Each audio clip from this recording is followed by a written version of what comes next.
Producing great TV requires patience, organization, and the ability to manage creative talent. This is Robert Manni, host of Guys TV, and this week my special guest is legendary television producer George Schlatter. It all starts right here, right now on Guys TV. You can also catch me on KCAA Radio here in Southern California, Guys Radio, my worldwide podcast, and on UK Health Radio all weekend long. Guys TV, Guys Radio. Thanks for your support. Okay, Guys Radio, it's the interview portion of my show, and I am delighted and honored to have a fantastic guest who is really an icon in the television industry and in production in particular. He's a creative genius in my opinion. His name is George Schlatter, and he changed the face of TV when he created and produced the landmark sketch comedy series Rowan and Martin's Laugh-In. He also created and produced TV series Real People, the first 5 Grammy Awards, hundreds of variety series and specials, hours and hours and hours of content, and 2 presidential inaugural opening ceremonies. And he's also the creator and producer of the American Comedy Awards. He's been honored, 25 Emmy nominations, 3 wins, TV Critics Association Awards, NAACP Image Awards, Golden Globes, Directors Guild Award. He is an icon in the industry, and he's still at it, and he's 93 years old, and he's written a book about his life, and we're going to talk about that today. Welcome to the show, to Guys Radio. George Schlatter, it's a pleasure to have you here, sir. Thank you. I'm exhausted just listening to those credits. I don't know that in just 93 years. Now, I think the name of your book is Still Laughing, correct? Yeah, yes, that I am.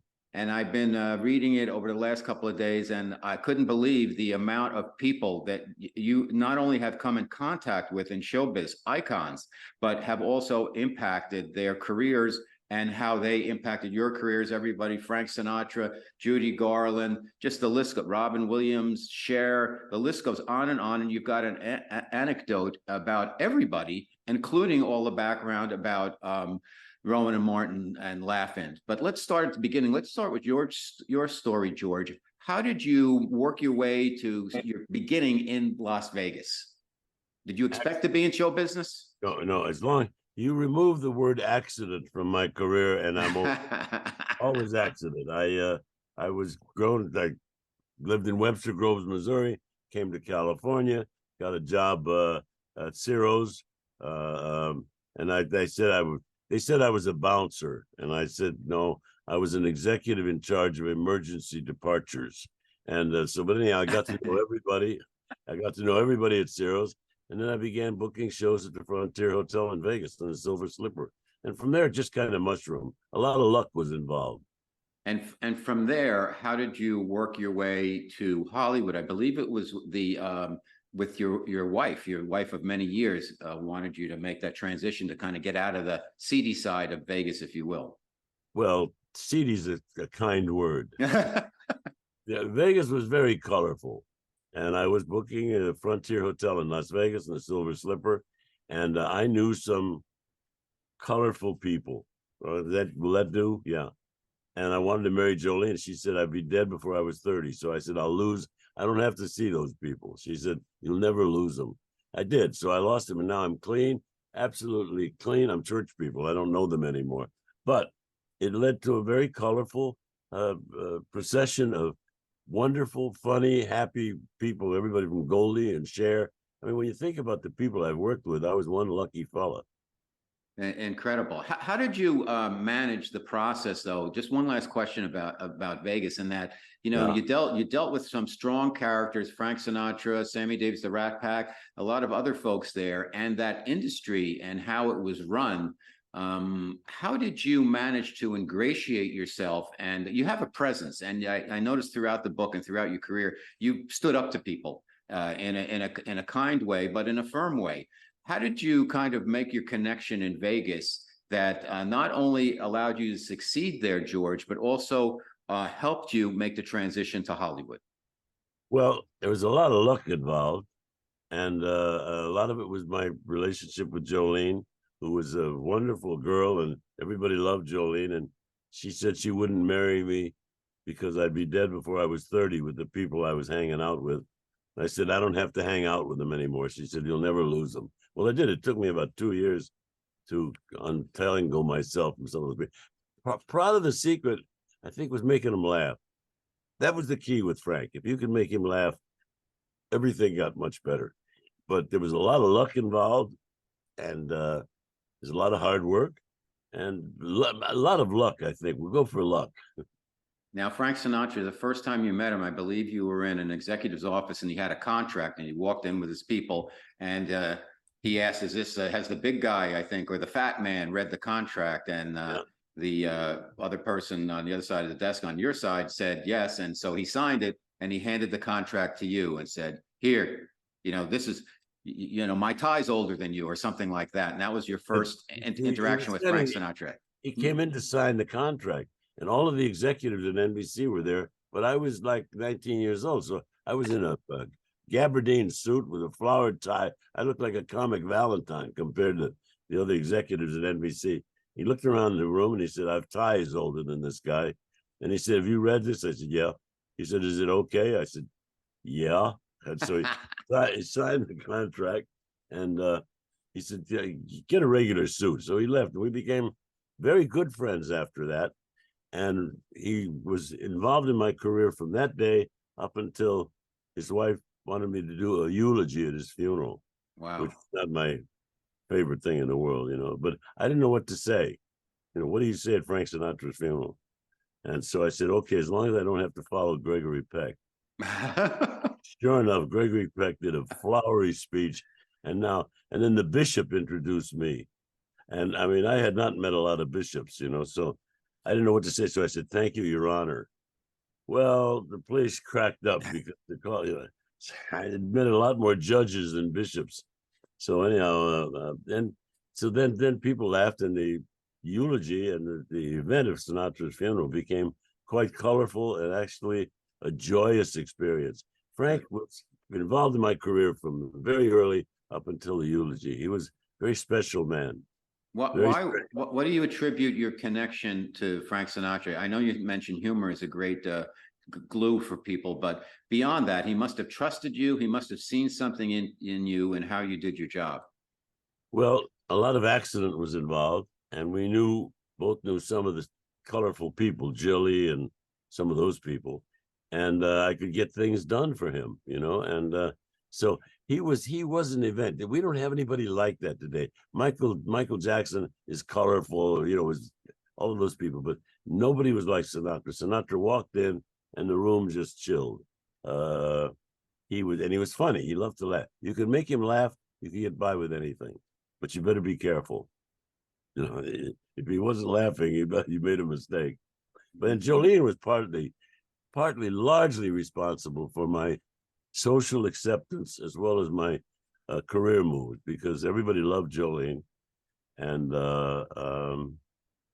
so she was a gorgeous lady, and she was a very good actress. She did all the Ernie Kovacs shows, and Ernie loved her, and so that her relationship with Ernie and my relationship then developed with Ernie as a result of that, and it kind of snowballed from there. It just grew and grew and grew. There's a lot of luck involved, but I think probably the greatest single influence on my career and on my life was Jolene. Oh, you're very lucky, and you've been married a very long time, correct? Like 60 Married some odd years? 65 years, and I just had my option picked up, so we're going to go for 66. All right, and everything's good? Everybody's healthy, feeling good?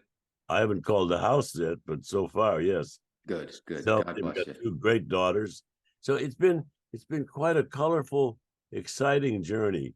I don't know anybody else that's quite been as lucky and had the opportunities I have. That's what I hope to capture in the book. I hope to say this is a life well led. And the way it happened was I just started talking, and I'd tell the stories. And when I would meet with anybody, I'd tell them a story and all of, and so all of those stories compiled into a joyous romp through a very colorful and bumpy career and life. And I'm amazed at the fact people are actually reading it, because it's not like a book, a serious biography. That's not what it is. It's a series of stories and adventures that I had. And I'm amazed at the very positive reaction to it, because a lot of the people in the book you may not have heard of because they were, a long time ago, but they are funny, and they are Jilly Rizzo and some of those people, and Robin Williams and Sinatra, all those people had funny incidents, funny accidents with them. So that's what the book is made up of. Tell us, George, and my special guest on Guys Radio is the incredible George Schlatter, Hollywood producer, TV producer extraordinaire. Tell us, there's so many. I just started making a list when I was preparing my notes for our conversation, and it was just a who's who of Hollywood and TV. But let's get a couple of stories out there. You mentioned Robin Williams. Tell us a little bit about your experience with Robin. He was such a unique talent. See, if you took the word accident out of my bio, it would be nothing left. Because Robin Williams, I'm on the streets in San Francisco. I'm walking along, and there's a young man there barefoot in coveralls with a straw hat, barefoot, and a fishbowl. And he's got the fishbowl out over the audience. And he says, "I'm fishing for assholes." Now, you can't say that on radio, so cut it. But I couldn't believe this young man just making up stuff on the street. So I told him, I said, "Take a shower, get cleaned up, and come on in the office." And he came in. He said, "I'm ready to go to work, boss." And one of the first people I put him with was Sinatra. And Sinatra could not believe, this young man. He was brilliant. He was very well educated to begin with. He was at Juilliard, and at the end of his third year, they told him they didn't want him to come back. And he thought, who did I offend? No, Robert, it's just nothing more they could teach him. So he went out. He was one of the fastest, most brilliant minds. I mean, I've had Jonathan Winters and all of those people too, but Robin was very special. He was an event, and then he got in all kinds of problems. But so Robin was there, Sammy Davis, all the people that I was able to work with and had great success with, and had a lot of fun with. All of them wound up in this collection of stories, and still laughing. I am, and I'm still laughing. I'm laughing not only with me, but I'm laughing about me. How dare I have had that career and had those people and gotten a woman like Jolene Brand to marry me? Let me ask you about another star, and there's a reason for it, Cher. And the reason I ask you is that you developed into a producer, and as a producer, like a line producer right there, you had to be creative, you had to have good people skills, and you also couldn't let the talent kind of trot over you. I come from the advertising business, and I totally could relate to everything you had to deal with, but on a much higher level. How did you tell us a little bit about your experience with Cher, who used to, she had a name, Thunder, I think she used to call you? No, she called me, Cher was part of the accident. I mean, I had a lot of bumpy relationships before Cher, and I wanted to do the Judy Garland show, but I didn't want to meet her until I'd been hired. And so I go for a meeting with Judy Garland. He said, "So you're George Schlatter?" I said, "So you're Judy Garland?" And I said, and I don't know, I said, "I don't care what you may have heard about me. There's no truth to the rumor that I'm difficult." And she looked at me like, she said, "What? You're difficult?" I said, "See there, even you heard it." But that set up a relationship with Judy where I could make her laugh. And that broke the wall. Well, Cher was the same thing. Cher was a very, very exciting girl, but her life was controlled by Sonny. Sonny ran everything, and Cher was just there. So when Sonny passed, Cher was there alone, and she didn't have Sonny to lean on. And so without Sonny, then I had to convince Cher of all the things we were doing. And that's how she started calling me Hammer. Because evidently, evidently my approach sometimes is less than gentle. But Cher is an event. She would have been a star manicurist. She would have been a star teacher, anything. She's a very, very talented, very special woman with an aura of kind of unpredictability and crazy. But she's done marvelously well, and I'm just crazy about it. I cherish the times I had with her because we did have a lot of laughs. It was not always smooth because sometimes she didn't want to do what I wanted her to do. That's how I got the title Hammer. And I called her Nails because it seemed to me all the time we were waiting for her to get her nailed. I called her Nails. She called, "Okay, Hammer." That's hilarious. What do you attribute your skill at being able to manage some of these artistic creative personalities? And they're all very different, but they all have a point of view, and they're like Judy Garland, like Cher, like Milton Berle, Steve Lawrence, Mae West. You dealt with all of these folks. What was the key personality characteristic that carried you through and got them to listen to you? And where did you learn this? Where did you learn about production? You had a lot of great creative ideas. think it was a combination of fear and respect, and situations. I mean, I found myself in different situations that just evolved into things. Mae West was playing in Vegas, and they wanted. I don't know whether anybody remembers Mae West, but she was an older, very, very bawdy lady. Right. It was alleged to have had all of these affairs and so forth.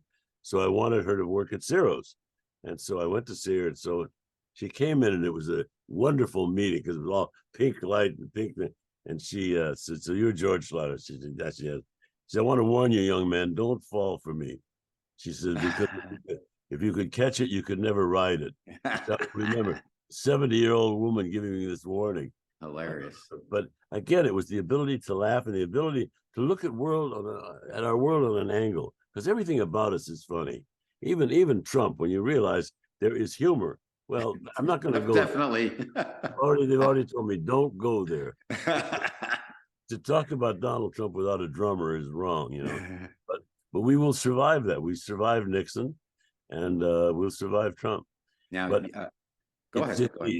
The opportunity and taking, I think, probably seizing disaster and turning it into success was part of the secret. I mean, when you recover, when you get knocked down, you get up again. But Jonathan Winters was a trip. We did Jonathan Winters' first special, and did Jonathan Winters and Art Carney, and we had this whole show all laid out. Jonathan hadn't been on, and the whole show was laid out.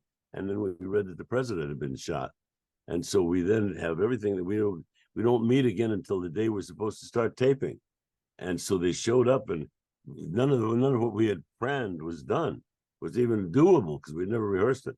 So I said, get all the props in the building. We rounded up all the props in the building. Now you got to know, at this point, I have a major commitment with the network to do Jonathan Winters' first special, and we haven't rehearsed 1 minute. So I sent it down. I said, get every prop in the building.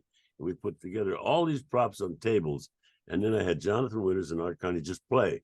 I said, just make it. They said, what do we do? I said, make up stuff. So for an hour, they just stood there and picked up props and did that. We taped it. And Dwight Himman, best director maybe in television, ever said, what are you going to do with this stuff? I said, I don't know, but I have to deliver it tomorrow. And so they panicked, right?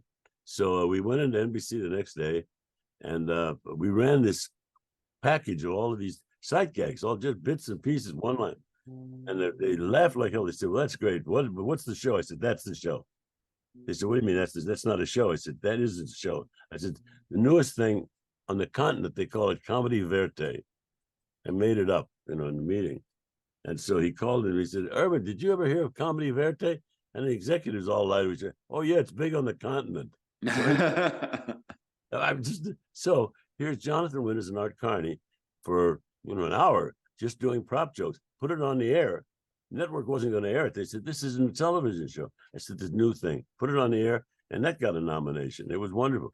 I think you take disaster and failure and just turn it around a little bit, and you can turn it into an adventure. Well, you have that takes a lot of guts and a lot of belief in yourself and the decisions you're making, and also you're very fast on your feet, which fear is a great way of motivator. People run faster when they're afraid than they do when they're okay. I mean, fear, not fear as much as awareness that you are on the edge of the ledge and you're about to fall off, and if you don't fall, then you're okay. I think probably I've enjoyed some of my mistakes as much as I have the successes. And I think if I would give any advice to a young person, just keep trying. Don't back off. Stay in the ring and keep trying, and you get another shot. And certainly I've had more opportunities than any chubby fat guy with a wrong name should survive. But I've had a good time. That's part of the reason it worked. Well, George, and my special guest on Guys Radio, which the amazing George Schlatter, and he's known probably most of all for Rowan and Martin's Laugh-In or Laugh-In. Tell us about that, the concept. You worked with, what was his name, Digby Wolf. Digby. And he was a British guy, I think, and you guys had the concept. And how did you sell it to the network? How did you cast it? Tell us a little bit about the dynamic between Rowan and Martin, because you described them as kind of frenemies, and then how you put the cast together with a lot of these folks were unknown. And some of them turned, like Goldie Hawn became a breakout long-term star, and others just faded, faded away in terms of the cultural landscape, if you will. Part of it was, if you can look at disaster, failure, and whatever as an opportunity instead of an end. And part of it was because NBC had nothing to put on opposite Lucille Ball and Gunsmoke. It was the number 1 and 2 show. So they said, do you have anything you can put on until we can get a show ready? And I said, yeah. So we came on with all of these people, and Goldie Hawn was a dancer. And Carolyn Raskin, brilliant woman who developed many of the editing techniques we now have, said, you got to see this girl. I go down, and there's Goldie Hawn. And she said, but I'm a dancer. What do you want me to do? I said, just talk. So she sat there, and the most adorable person in the world, she said, but I'm not a comic. So we gave her an introduction of Dan Rowan, and she screwed she was nervous. So she screwed up the introduction. She said, oh, I'm sorry, I'll do it again. I said, no, Goldie, that'll be just fine. And that's what went on there. Yep. Goldie, the same with Lily Tomlin. Lily Tomlin, I saw doing a barefoot tap dance. And she's also doing a character she had who was a rubber freak, a woman who ate rubber. And it sounds weird, but Lily came in with these people. It weren't characters. She became these different people. And we would experiment. And that you got to take chances, and you've got to take people around you who are creative and open it up and let them function. So a lot of luck was involved. And not only it wasn't the fear of failure as much as it was acknowledging that failure sometimes is exciting. So we had all of these people we had found over a period of time. We put them all together, and the network looked at the show because it was all just bits and pieces. And the network said, that's not a show. And I said, yeah, that's a show. And so anyway, they put it on the air because they had nothing else. Take an accident and cherish it. Realize accident is another word for opportunity. So we put the show on, and after 3 weeks, people caught on to it. And so maybe there's something happening here that's different. And that was the secret of Laughing, trying things. And we couldn't get anybody to do the show. We didn't have money for guest stars. So we would stop people in the hall coming from the Dean Martin show or from the Johnny Carson show. We'd stop them in the hall and ask them to do the show. John Wayne said, I'm not going to do that show with those people. That's what we put on the air. And when people would tell us no way, we put that on the air and made a feature out of people telling us no. Well, for those who don't remember, I mean, you guys came up with so many taglines that became part of the culture, whether sock it to me, here come the judge, very interesting. It just goes on and on. How did you map out each show, each episode, George? I know it sounds like you wanted it to be a little bit freeform because of the vehicle that it was and the platform it was, but how did you do your kind of planning as a producer for that? Well, we would come in with concepts, and then we would bring this cast in. The readings were hysterical. I mean, they just attacked me and everybody. And then we would tape sometimes till 1, 2 o'clock in the morning. And we would tape what we had planned, and then we would tape an adventure, anything else they wanted to say. We saved that and put that in the show. And then this editing technique that Carolyn developed, Carolyn Digby, of just the joke, never mind the setup, never mind the payoff, just the joke. And it was this staccato, rapid machine gun delivery of funny sayings done by young, attractive people. And then we put it on the air, edited very fast with bright colors. When you look at television today, you don't see any bright colors. Everything is black and dark. Right. You don't see it. So Laughing was a barrage of colors, and that helped. So it was the youthful happening of joyous people and material, and then subject matters. I mean, we'd talked about things you weren't supposed to talk about. And partly Laughing was the result of what had gone on before that, because I'd worked in television, worked in Vegas and so forth, and accident and fearless. If you're not afraid, go try something. And if they tell you it's going to fail, keep trying it harder. And the more they tell you it's not going to work, the chances of it working are more. I love it. Afraid to take a chance. Go ahead, George. No, I in this book, they wanted me to write a book about my experiences, and I said I can't. What am I going to write about? A serious book? So what I did was I started dictating stories, anecdotes, and events that have happened in my life, and then put that together. And so this publisher said, that'll be fine. I said, you really? Yeah. So they put it, and then young writer, John Max, who's a brilliant comedy writer. I said, John, take what I've dictated and take everything out that's not funny and also that's going to get me in trouble with people. And so he put together this collection of what was left. And so they read it, and it's amazing the reaction to it. I think it's happened at a time when people want something that makes them feel good. People want something that makes them feel hopeful and joyous and as a participant in life's rich pageantry. And that was the end result was Still Laughing. And the name of the book, Still Laughing, George Schlatter, my special guest on Guys Radio. Let me throw some questions where you can just give me the name and give me a story about them. My best. Who was the, of all these folks you've worked with over the years, who is the greatest all around talent? Robin Williams. Okay.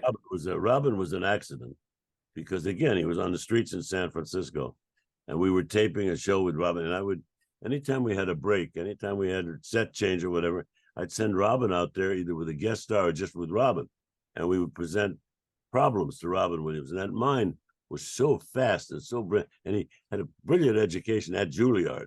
Because after his third year at Juilliard, they asked him not to come back, right? Because there's nothing more to learn. Well, Robin was quiet. So the adventure. See, I think when we start obeying the rules are there specifically there to be broken, because everybody else is obeying the rules. When you don't, you have a chance of success. When George, when you got to Hollywood and you eventually became a producer, that's a big step. What was the linkage? How did you make that first step? What was the inciting incident, if you will, to become a producer? Because that's a big job. And you certainly had the qualifications of being very creative, fast on your feet, organized, having a presence, being able to manage big personalities. But how did you get that first gig? Part of it was born out of fear, because I'm working in Vegas with some very, very colorful people, and I had to come up with answers very quickly. And and also finding a place where there's nothing else to compete with. Nothing. Laughing was an accident. NBC did not mean to buy it. It was the cheapest show on the network. It was there's no way for it, and they didn't want to air it. They said, this isn't a television show. This is just a bunch of people. I said, right. So anyhow, they put it on the air reluctantly, and it happened. I mean, and all those collection of people, Lily Tomlin, I saw her doing a barefoot tap dance and then doing a character, a woman who ate rubber. Well, you can't today. You talk to somebody about that, and you realize those characters exploded. Lily, Goldie, Judy Carn, Joanne Worley, Ruth Buzzy were all young character people. They were not guest stars like other shows were seeking, and they were not old character people. They were young character people who wanted an opportunity. And we would take sometimes till 2, 3 o'clock in the morning just playing.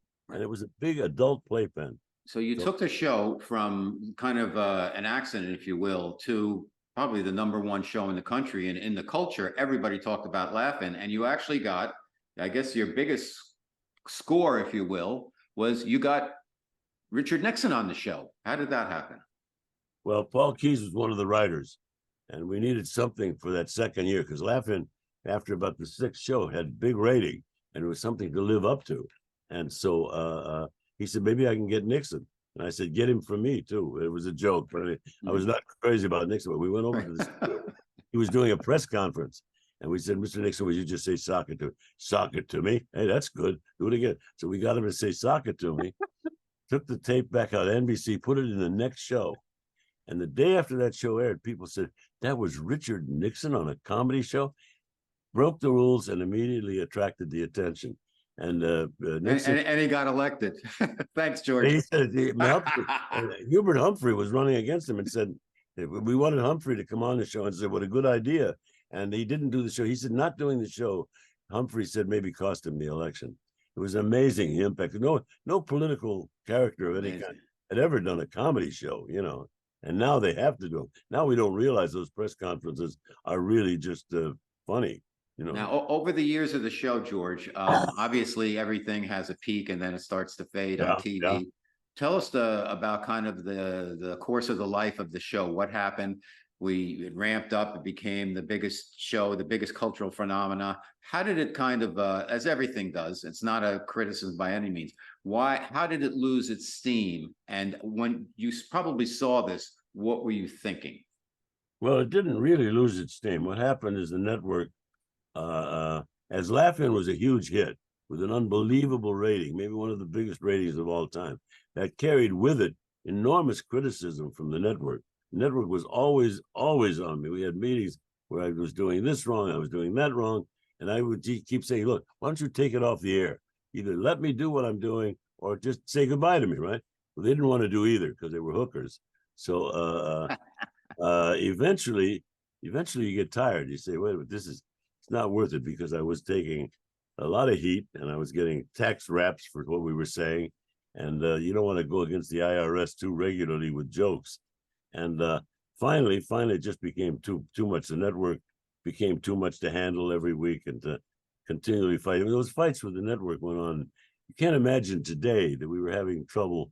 Sakatumi had a mild sexual connotation, and we would say, look that up in your Funk and Wagnall. And right. They presented the long F. Look that up in the Funk and Wagnall. And that upset them. And they thought they saw something wrong in every joke that we did. And the thing is that they would point to the wrong thing. I would have something that I knew might be offensive, and they would point at a different joke. And I would say, no, guys, you missed it. But we'd go ahead and do the joke anyway. So we had Paul Keyes, who tilted slightly to starboard, and we had Digby Wolf, who could have been, asked to leave the country because of his political views. And then this collection of young, energetic outcasts. People on Laugh-In had no other job to go to because there was no other place for that kind of outrageous, irreverent humor. Today there is, and I miss today. I miss bright colors. I miss happy people. I miss accident, and it's all seems to be kind of the same. Eventually, we were out of the dismal period we're in now. These writers who are on strike, that's pathetic. The networks are making millions of dollars, and the writers and producers, everybody, are not making money. But eventually, when this thing opens up again, and it must, because television will now keep sinking and sinking and sinking. Eventually, they're going to come back, and the answer will be funny, and it will be funny people. I think you're right. Celebrating and having fun. What I miss watching television is a sense of fun, and I can have fun in an avalanche, but it's just I don't see the opportunity today for fun. Yeah, everything's very, very dark. Let me ask you one last question about Laugh-In. That for me, it's a personal question. Is when I was watching, I always wondered, how did Rowan and Martin? What was their? I know their role. They were kind of like the hosts and the glue, but what was their dynamic like? What was it like working with them? You categorize them as kind of frenemies in your book. Tell us a little bit about that. To sell that connection there. The presentation of Laugh-In was so bizarre that Jim Miller's the man at Timex said he would buy it. We had to have a host because originally there was no host. It just happened. And Rowan and Martin I'd worked with, and they did a great stand-up comedy act. And Dan Rowan was a brilliant straight man who was well-read, and Dick was a buffoon, So we would put Rowan and Martin out there, and they would talk, and we'd talk 6 or 8 minutes, whatever. And we'd cut in the middle of that and say, time to go to the party. And we would keep those things where Dick was just having a good time. And Dan was trying to keep it straight and do straight introductions. So they added a great deal because they were kind of the anchor. They were the moment of sanity, which helped the show a lot because the rest of the show was insane. So Rowan and Martin, eventually when Laugh-In was over, they didn't do anything else because there was no place else to put it. It was originally designed without a host, but having Rowan and Martin there did help it because it was an anchor, and the people who were uncomfortable with what we were saying and the speed with which we were saying it had some place to kind of settle in and get their balance again. Gamble, chances, take chances, savor chances, relish chances. Now, George, you had some mentorship. I want to ask you about that. I know George Burns was instrumental in giving you some tips when you were first starting out in production. I know you were very appreciative of that. What tips do you give young people getting into the production side of things or who want to break into Hollywood? I know you mentioned don't give up.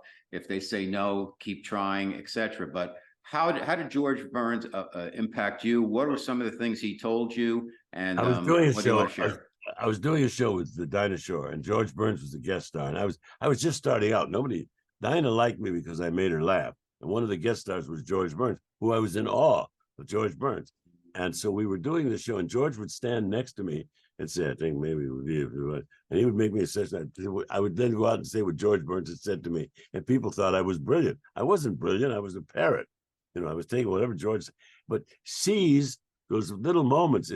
Don't look at a failure or a disaster as down. It's a springboard into success. So we had people. We would Orson Welles came on the show. Can you imagine Orson Welles on a comedy show? I It was remember. great. And John Wayne saying, "I'm not gonna do that show. They're crazy." And when somebody says no to you, no is just a postponement of yes, and go for it. See, they call it play acting. We have more fun. You can have more fun, and look at each setback, each disaster, each failure as on the way to success. And Rowan and Martin were great because they would do anything. They'd come in, for a few hours a week, and they would do these talk things that didn't really fit, but they fit because they didn't fit. Right. And I think what I miss today is a sense of adventure. I see words and language that I would not use, and I see boring situations, and I see dark colors. I would love to see something with color and excitement. And I mean, Goldie Hawn came in. She was a dancer. Well, you took her minimal attention span and that giggle, and she became a huge, huge star, as did Joanne Worley, as did Ruth Buzzy. And of course, Lily. Lily was 8 different people would come in the studio. She said, which character you want to use? I want to use them all. And Lily today still remains one of the most brilliant comedian actresses. And she's not a comic. She's an actress that becomes different people. Who do I really you enjoy talking. with all these folks you've worked with over the years, George? Do you stay in touch with many of them? And if so, who do you still kind Well, of? a lot of them are gone, Robin. A lot of, Sure. I mean, I keep looking at my phone book trying to find somebody. But I talked to Goldie, I talked to Lily, I communicate with Ruth. Joanne Worley, I see Joanne Worley comes in. When she comes in the office, it's like turning on a siren, It was outrageous.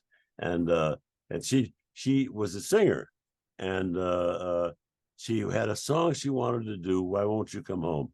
I said, I don't want to do that song. It's long and whatever. Eventually we did it, and it was her singing about her boyfriend, won't you come home? And when she's singing this song, people started arriving at the studio. It was the longest number I ever did. It was about 4 minutes, and people started arriving. Eventually, people on horseback, people on camels, everything came arriving there, and Joanne was singing about it. Doesn't sound like a funny number now, but if you ever run, why won't you come home with Joanne Worley? You can't believe all of that stuff going on in one musical number. Now, after Laughing, George, you did the Grammy Awards, the American Comedy Awards. What are some of the keys in your mind of putting together a good showcase like that, like those? First of all, I think you have to take the word no out of your vocabulary. Secondly, you have to look at failure as a postponement of success. Take chances, listen, play, because they call it play acting, and play acting is it. And I mean, take a mistake, take a problem. One day, Dick Martin got upset at something and didn't come into the studio, and we're taping.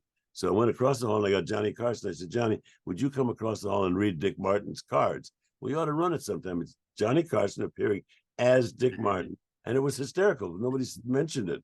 It was just like, oh, really? And failure is only a postponement of success. I know I must sound crazy to people, but when you read Still Laughing, you'll see in there how each time I failed, I managed to turn it around into a success. Yep. And I had some big help with Jolene, and meeting Ernie Kovacs was a big help.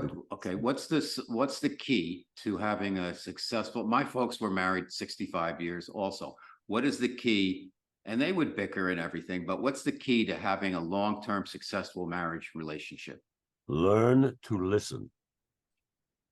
and appreciate, because Jolene was gorgeous, and Jolene was a brilliant, comedian and actress. And I was faithful. I came home very late, but I was working all the time, and I listened, and I really appreciated the fact that she's one of the brightest women I've ever seen or known.